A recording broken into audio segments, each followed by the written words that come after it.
pretty wild, but take a listen to what the judge had to say about Green's apology. I want to apologize to Adrian. This is a prank gone wrong, you know? That's all it was. I want to apologize to him and my family. I do accept all the consequences that's coming my way. Which part was the prank? It was a prank. Which part was the prank? It's a prank. Which part? You set someone on fire. Which part was the prank? Lighting the tissue was the prank. Never set him on fire. I never set him on fire. Lighting the tissue. You never... Wait. I'm going to make it clear. Lighting the tissue and doing what with the tissue? Just lighting the tissue on fire. And what did you do with the tissue? Set it on him. Set it on him. So the setting on was the prank? Yes. He was sentenced to 3.5 years with 215 days credit. So he'll be out in a little over a year. So I believe he got a tap on the hand. Now, this entire thing, you know, it did feel like the judge ripped into him a little bit. Yes. I agree with that. But yes, I realize that. I thank her for that. But at the end of the day, I don't believe that the time fits the crime. He doesn't believe the time fits the crime. I asked him what's next. He says that he's going to just live his life. He's going to leave judgment to God's hands. For now, reporting live out of Pontiac, Scott Walchek, Fox 2 News. Roop, back to you. Yeah, I mean, this is a subjective thing, but you don't hear a heck of a lot of contrition from that man saying it was a prank gone wrong. How would that prank go right? In what world is that acceptable? Yeah, that's a great question. I think that he found himself really just kind of in the crosshairs of the judge because also in court, you know, the defendant and his attorney talked about how remorseful they were. The judge was right on top of that saying, well, if you were so remorseful, why didn't you try to put out the fire? And you could tell, really kind of left them a little bit stumped. Well, we wish that victim well in his recovery.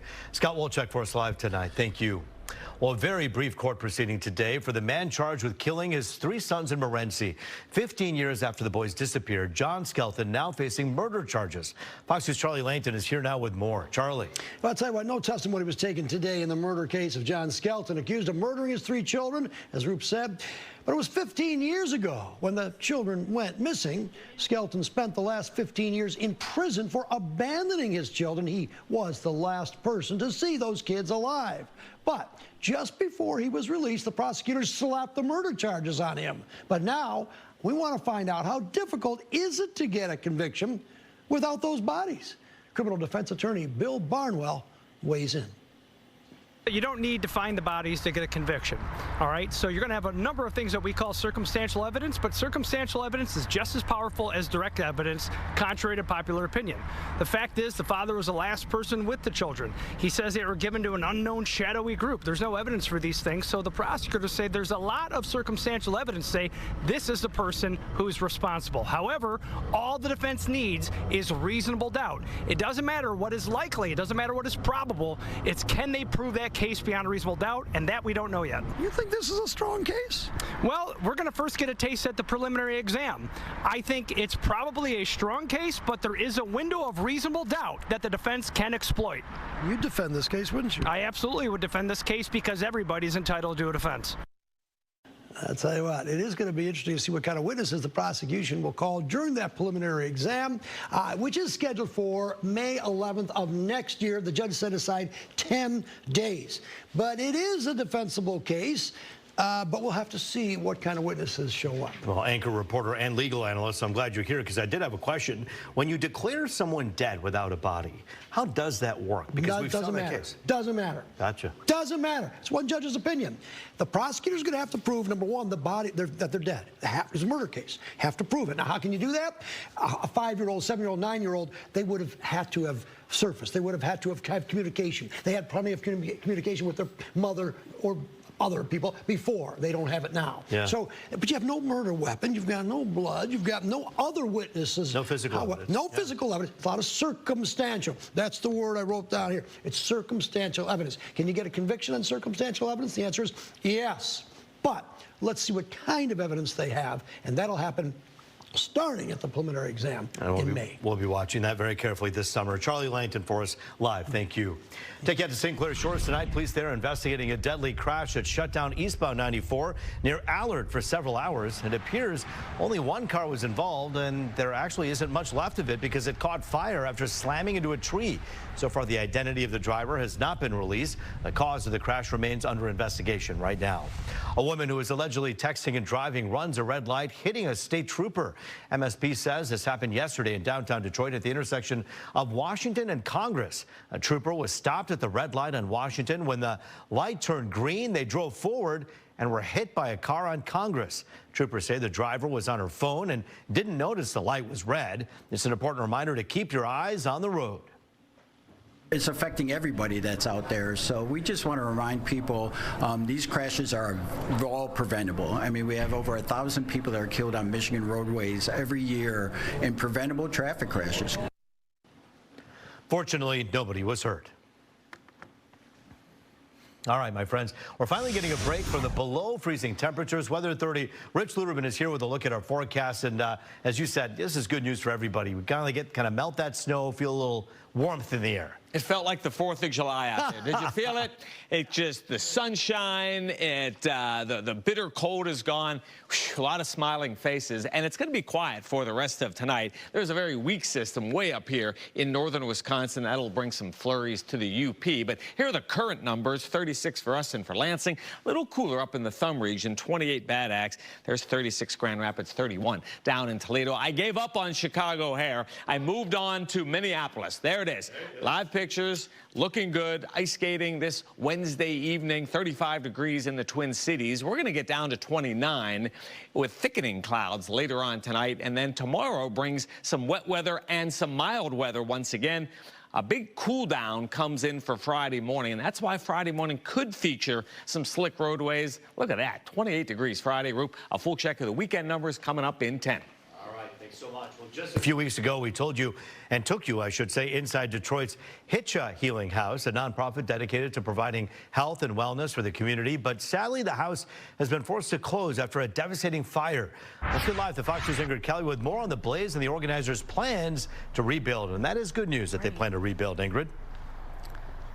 Exactly. You know, it's so difficult to look at those images from just last month of Hitcha Healing House. It was so full of hope, so beautiful.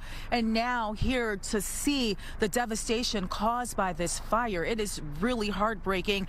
Joining me now is the founder of Hitcha Healing House, Kayana Sessoms. You know, I am so sorry for this. So sorry. Yeah, thank you for that, Ingrid. Yeah. Talk to me, what do we know about the fire? I mean, you know, I've talked to the Detroit Fire Department. Right now, really no answers. Yeah, we're still waiting on answers. Currently, it's still under investigation, so we're hopeful that we'll hear something soon. But it is definitely a devastation, not only for all of us, but for the community at large. This was a labor of love. I mean, talk to me about the purpose of this healing house. So the mission is really driven in providing direct resources and support and education around health disparities, really centering or anchoring around maternal wellness and grief and loss. Yeah. You have a GoFundMe now to help you get back, you know, on your feet, because obviously this is pivotal to have this in the community. Yeah. It definitely is, and we are currently running a GoFundMe campaign. You can also go directly to our website to donate, for those of you that would like to navigate that way. We are still committed to our mission. A fire cannot break down a mission or a purpose in which we are driven and committed to, but we are still holding grief right now because this is a devastation.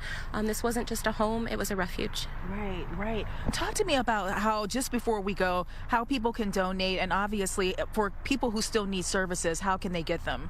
Absolutely. So as mentioned, you can go to GoFundMe, or you can go to our website, hitchahealinghouse.org. And if you're on Instagram, you can follow us and our story. And the link in the bio, you can donate there as well. And if you are seeking services in 2026, if you are pregnant or facing in your 4th trimester postpartum phase, we are still accepting clients for the next year. We'll be opening our doors in partnership with Brilliant Detroit next year, and we are very excited about and hopeful of what that will bring. And we are excited to be in the rebuilding phase of what will come in the future. Thank you so much. You know, our hearts go out to you. And again, this is the time for giving, the season of giving. So if you can do your part, please do. Go to fox2detroit.com. Back to you in the studio. Yeah, that is so important. And I think everyone doing their part, you know, people say, what can I do to help during the holiday season? Well, this is exactly it. This is someone who literally could say, hey, we're trying to help other people. Help us make that happen. Could you hear me? Oh, absolutely, 100%. I mean, we know from when we were here just about a month ago, the transformation that this place is doing in people's lives.